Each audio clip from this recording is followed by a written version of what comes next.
వెన్నెల news టీవీకి స్వాగతం. నేను అనుష.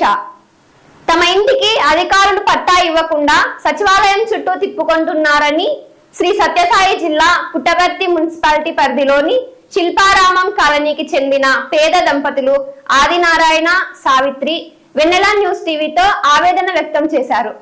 తమతో 15,000 రూపాయలు కట్టించుకొని గత వైఎస్ఆర్ ప్రభుత్వం ఇంటి పట్టా ఇవ్వలేదన్నారు.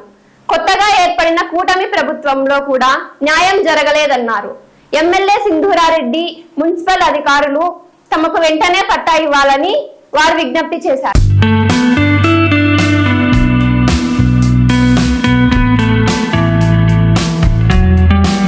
పుట్టపర్తి మున్సిపాలిటీ పరిధిలో ఉన్నటువంటి శిల్పారామం కాలనీలో ఇక్కడ ఈ దంపతులకు ఇంకొక సమస్య ఎదురైంది. అదేంటంటే గత ప్రభుత్వం ఉన్నప్పుడు వీళ్ళు ఇంటి పట్టా కోసం అప్లై చేసుకున్నారు. ఇంటి పట్టా కోసం అప్లై చేసుకుంటే 15,000 రూపాయలు ఈ సర్వీస్ ఛార్జ్ కూడా కట్టారు గవర్నమెంట్కి.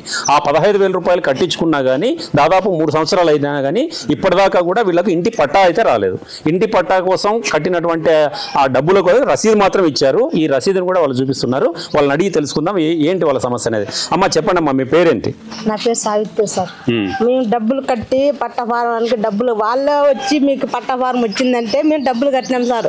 అది ఆటో అమ్మేసి మేము డబ్బులు కట్టినాం. జీవనాధారం మాకు అది ఆటో వస్తాది పట్టా ఫారం అని చెప్పి మేము ఎందుకు వస్తాది ఎందుకో దానికి చేసుకుంటామని మేము కట్టినాము. ఇంతవరకు కానీ మేము 3 ఏళ్ళు పొద్దుంది కట్టితే అసలు ఉరివే రాను కానీ రాలేదు. సచివాలయంలో పోతే ఏమోనమ్మ అంటారు. వాళ్ళు వచ్చినప్పుడు అడిగితే మేము మాకు సమాధానం సచివాలయంలో సమాధానం కానీ చెప్పరు. మేము ఎవరిని అడగల. మాకు అన్యాయం అయితే జరిగింది కదా, మేము ఎవరిని అడిగేది చెప్పండి మీరే. మాకైతే చాలా అన్యాయం చేసినారు ప్రభుత్వంలోను. మేము ఇప్పుడు ఆడికి పోయి మేము న్యాయం అడగల, మీరే చెప్పండి సార్. మాకు ఇది కేవలం ఇది మాత్రం మీకు రసీదు మాత్రం ఇచ్చారు. కట్టినట్లు మేము రసీదు మాత్రం తెచ్చుకున్నాం. మేము ఈ రసీదు తెచ్చుకోకుండా ఉంటే ఆ రోజు ఏమోనమ్మా ఎవరు కట్టినారో మీరు మాకు తెలదంటే మేము ఏం చేస్తాము. ముందుగా మేము రసీదు తెచ్చుకుంటాము. మాకైతే చాలా అన్యాయం జరిగింది. మాకైతే న్యాయం అయితే జరగల. ఇప్పుడు తప్పై పట్టా ఫారం పెడితే లేదమ్మా అంటారు వాళ్ళు. ఇప్పుడు కొత్త ప్రభుత్వం ఏర్పాటైంది కదమ్మా, కొత్త ప్రభుత్వం ఏర్పాటైన తర్వాత పోయి అడిగారా? అడిగాను సార్. అడిగితే లేదమ్మా ఇంకా రాలేదు, ఆ ప్రభుత్వంలోనే చూసుకోవాల్సి ఉంటుంది మీరు. ఇప్పుడు వచ్చి అడుగుతున్నారు ప్రభుత్వం మారిందంటారు. ఎవరన్నారు? సచివాలయంలో అన్నారు. అంటే ఇప్పుడు గత ప్రభుత్వంలో మీరు అప్లై చేసుకున్నారు, వాళ్ళు ఇవ్వలేదు. వీళ్ళు మాత్రం ఇప్పుడు వాళ్ళ అప్పుడున్న గవర్నమెంట్ అడగాలని వాళ్ళు చెప్తున్నారు. వాళ్ళు అంటారు. అంటే ఇప్పుడు ఎంఆర్ఓ సంతకాలు పెట్టినలేదమ్మా, వాళ్ళ సంతకాలు పెట్టినలేదు, మేమేం చేస్తామంటారు సార్. మళ్ళీ మేమేం చేయాలో మాకైతే న్యాయం అయితే జరగల. అన్న మీ పేరు చెప్పండి, మీరు ఏం చేస్తారు? నా పేరు ఆదినారాయణ సార్. నేను బేలార్ పని చేసుకుంటాను.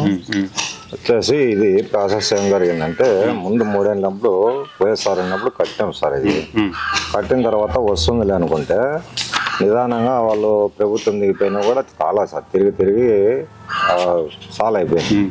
సాల్ అయిపోయిన తర్వాత మళ్ళీ ఇప్పుడు ప్రభుత్వం అన్నా ఇంకా అయిపోతుంది సార్, ఎట్లా సార్ ఇదేదో చేయండి సార్ ప్రాసెస్, మళ్ళీ ఇప్పుడు ఏ పార్టీ వస్తుంది ఇంకా తెల్లని చెప్పేసి నేను అడిగాను సార్. అడిగితే సర్లేపా మాకు ఇంకా అక్కడి నుంచి పైనుంచి విజయవాడ నుంచి బుక్కులు రావాలా, అది రిజిస్ట్రేషన్ కావాలా, మా చేతికి వస్తే మేము ఇస్తాము అన్నారు సచివాలయంలో. సర్లే సార్ అని చెప్పేసి నేను వెళ్ళొచ్చేసా. అది రాని తర్వాత మళ్ళీ ఈ ప్రభుత్వం వచ్చిన తర్వాత పోయి అడిగాను సార్.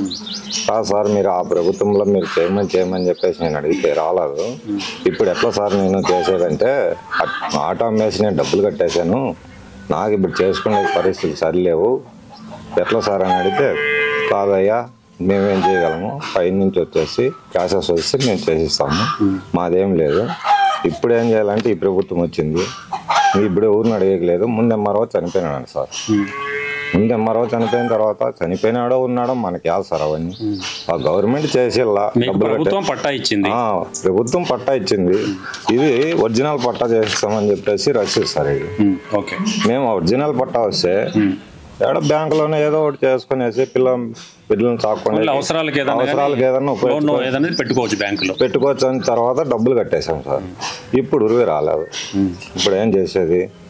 ఈ ప్రభుత్వంలో కాదు, ఆ ప్రాసెస్ వస్తేనే ఆ ఇండ్ల గురించి ప్రాసెస్ చేయిస్తాం, లేదంటే లేదు వెయిట్ చేయాలంటారు. ఇంక మేమేం చేసేది? అది న్యాయము మనం ఏం చెప్పేకి లేదు, అందుకని అన్యాయం అయిపోయినాం. అమ్మ చెప్పండి, ఇప్పుడు అధికారులకు ప్రస్తుతం ఉన్న అధికారులకి మీరు ఏం చెప్తారు అసలు దీనికి సంబంధించి మీ సమస్య గురించి?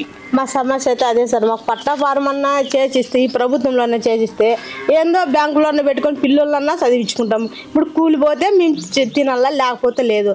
మాకైతే అన్యాయం అయితే జరిగింది సార్. ఎంతమంది అమ్మా పిల్లలు మీకు? ఇది ఒక్కొక్క బాబు పాప పెద్దది, మళ్ళీ ఇప్పుడు నిండు మంచి పోతే అయిపోవడం వల్ల మేము ఉండాలి.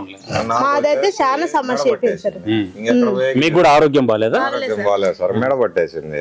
నేను ఆటో అమ్మేసినారు. First auto field sir. నేను ఆటో ఫీల్డ్ అంటే ఆటో పోగొట్టుకున్న తర్వాత ఇంకేం పని చేయాలా, ఇంకేం పని చేసే దిక్కుదల్లో బేల్దారి పని పోతున్నా. బేల్దారి పని పోతుంటే ఈ మెడ పట్టేసింది సార్, బరువులు ఎత్తి. ఇంకెక్కడ పోయేయలేదు. ఇంకా పిల్లం బిడ్డలు ఎట్లా చాక్కోవాలా? ఇప్పుడు ఆ పట్టపారమన్నా ఉంటే ఏదైనా బ్యాంకులో పెట్టుకునేసి ఎడపదడపోక నెలలో 10 రోజులు పని పోయినంటే ఏదో గడిచిపోవు కదా. ఎక్కడ కాకుండా చేసేసినారు సార్ ప్రభుత్వం. ఇంకేం చేసేది? అది పరిస్థితి. ఎవరిని వేడితో ఎంప్లాయర్లు ఏమంటారంటే ఆ ప్రాసెస్ చూస్తే చేసిస్తామయ్యా మాదేముంది అంటారు. ఆ సచివాలయం లేకపోతే ఆ ఎంఆర్ఓ దాకా కూడా పోయినా సార్. ఈ సిద్ధారెడ్డి ఉన్నప్పుడు పోయా, ఇటుకు వచ్చాడు ఇంటికి ఓట్లాడుకునేకి. వస్తే నేను అడిగినాను, సార్ ఎట్లా సార్ పరిస్థితి అంటే, ఆయన ఏమన్నా అయ్యో సచివాలయం సార్ నమ్మను, ఆ ఎంఆర్ఓ వాళ్ళని రమ్మని చెప్పేసి ఫోన్ నెంబర్ ఇచ్చిపోయాడు సార్.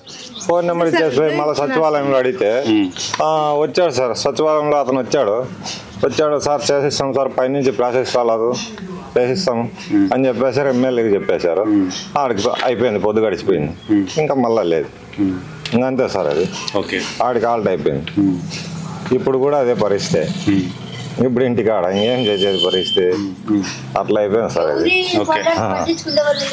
రైట్, ఇది ఈ దంపతులు చెప్తున్నది. వాళ్ళకైతే ఇంటి పట్టా అయితే ఇచ్చారు, గత వైసీపీ ప్రభుత్వంలో ఇంటి పట్టా ఇచ్చినారు. కానీ ఆ ఇంటి పట్టాకు సంబంధించి ఒరిజినల్ పట్టా ఇవ్వకుండా రసీదు మాత్రమే.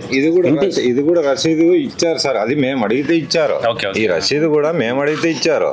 అడగకపోతే కానీ రసీదు తీసుకోకపోతే మాకు ఇప్పుడు మీ టీవీ ముందర మేము మాట్లాడేది సాధ్యం ఉండదు. మీ టీవీ ముందర కూడా మాట్లాడేకుండా సార్ సాధ్యము.